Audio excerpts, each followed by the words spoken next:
प्रिय विद्यार्थियों, हम पढ़ रहे हैं अर्थशास्त्र कक्षा 11, जिसमें आज का हमारा जो टॉपिक है सांख्यिकी की प्रकृति या सांख्यिकी विज्ञान है या कला का अध्ययन। देखिए, सांख्यिकी विज्ञान के रूप में विज्ञान हमने पिछली कक्षाओं में पढ़ा है, शुरू से हम पढ़ते आए हैं। तो विज्ञान जो है, विज्ञान वह ज्ञान की वह शाखा है जो किसी भी विषय के क्रमबद्ध अध्ययन को करती है। यानी क्रमबद्ध से आशय है क्रमानुसार कि छोटी छोटी समस्याओं का अध्ययन करके एक बड़े निष्कर्ष पर वो संस्था पहुंचती है। इसमें निम्नलिखित इसके लक्षण होते हैं, जिसे पहला है ज्ञान का क्रमबद्ध रूप से समूह हो, यानी क्रमबद्ध रूप से अध्ययन करते हो। दूसरा है विधियां या नियम सार्वभौमिक हो, जो इसकी विधि या नियम होते हैं वो सार्वभौमिक यानी प्रत्येक जगह पर वो लागू होते हैं।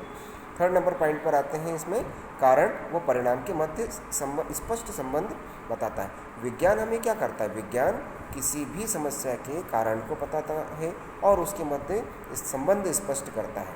फिर नेक्स्ट पॉइंट है पूर्वानुमान करने की क्षमता।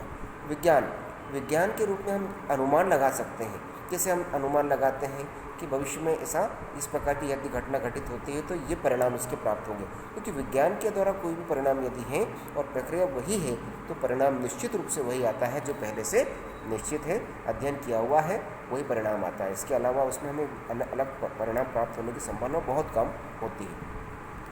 अब हम आते हैं सांख्यिकी कला के रूप में।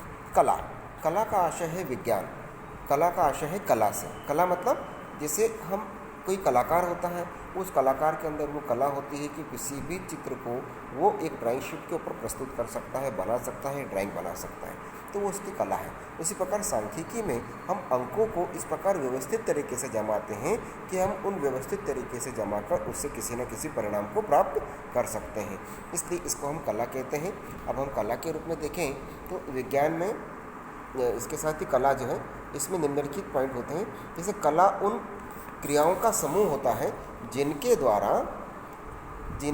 द्वारा निश्चित परिणाम प्राप्त किए जाते हैं, निश्चित परिणाम।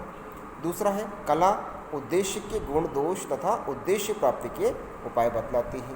कला की साधना में विशिष्ट निपुणता, अनुभव एवं आत्मसंयम की आवश्यकता होती है। इस प्रकार से ये कला है। अब हम देखें कि सांख्यिकी विज्ञान और कला दोनों हैं। सांख्यिकी को हम विज्ञान और कला दोनों कह सकते हैं। जैसे विज्ञान और कला दोनों के विश्लेषणों से स्पष्ट होता है कि सांख्यिकी विज्ञान एवं कला दोनों हैं। इसको हम किसी एक शाखा में नहीं रख सकते, हमें इसे विज्ञान भी मानना होगा और इसे कला भी मानना होगी, इसलिए इसको दोनों। अब हम देखते हैं इसमें सांख्यिकी के कार्य। सांख्यिकी है अंकों का संख्याओं के ऊपर आधारित होता है, इसलिए सांख्यिकी इसका नाम है। और इसमें हम लोग इसके जो कार्य है वो निम्नलिखित कार्य है। जैसा है पहला पॉइंट है इसमें तथ्यों को संख्यात्मक रूप से प्रस्तुत करना। किसी भी तथ्य को संख्या के रूप में प्रस्तुत करने का कार्य होता है, इसलिए इसको हम सांख्यिकी कहते हैं, ये इसका कार्य होता है। दूसरा है पॉइंट जटिल तथ्यों को सरल प्रस्तुति। सांख्यिकी हमारे जटिल यानी कठिन कार्यों को, कठिन प्रस्तुति को भी सरल तरीके से प्रस्तुत करता है। तो जटिल तथ्यों को सरल तरीके से प्रस्तुत करने का कार्य भी सांख्यिकी करता है। थर्ड नंबर पॉइंट पर आते हैं तथ्यों को तुलना योग्य बनाना।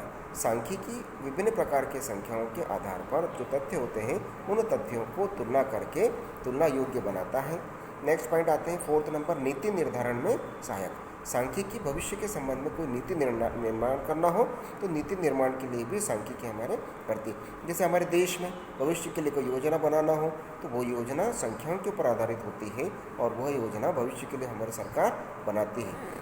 नेक्स्ट पॉइंट है फिफ्थ नंबर व्यक्तिगत ज्ञान तथा अनुभव में वृद्धि। सांख्यिकी व्यक्तिगत ज्ञान एवं अनुभव में वृद्धि प्रदान करता है, ये भी इसका है, क्योंकि हम जब अध्ययन करते हैं किसी भी समस्या का तो अध्ययन करने से हमारे ज्ञान में वृद्धि होती है, अनुभव बढ़ता है। नेक्स्ट पॉइंट है सिक्स नंबर सांख्यिकी अन्य विज्ञानों के नियमों की जांच करती है। सांख्यिकी जैसे विज्ञान में हम किसी भी प्रयोग को करते हैं और उस प्रयोग को करने के पश्चात उस प्रयोग की हम जांच करते हैं कि हमने जो प्रयोग किया है वो सही है या नहीं, उसी प्रकार से हम यहाँ पर भी अध्ययन कर सकते हैं कि हमारे जो परिणाम हैं वो प्राप्त हुए हैं तो सही है या नहीं।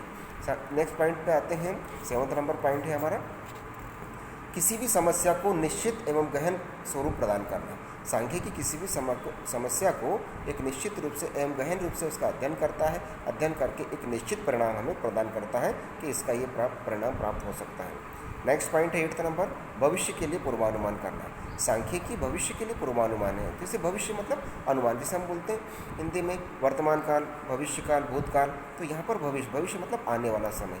तो हम सांख्यिकी मतलब संख्याओं के ऊपर वर्तमान के आधार पर भविष्य के लिए पूर्वानुमान लगाते हैं। पूर्वानुमान जो लगाया जाता है वो सटीक वैसा हो जरूरी नहीं है, मगर उसके नज़दीक तक हम लोग पहुंच सकते हैं। एक लगभग वो अनुमान हमारा सही होता है, इसलिए इसको पूर्वानुमान कहा जाता है। तो ये थे सांख्यिकी कार्य, इसको आप लोग लिखें अपनी कॉपी में और अध्ययन करें।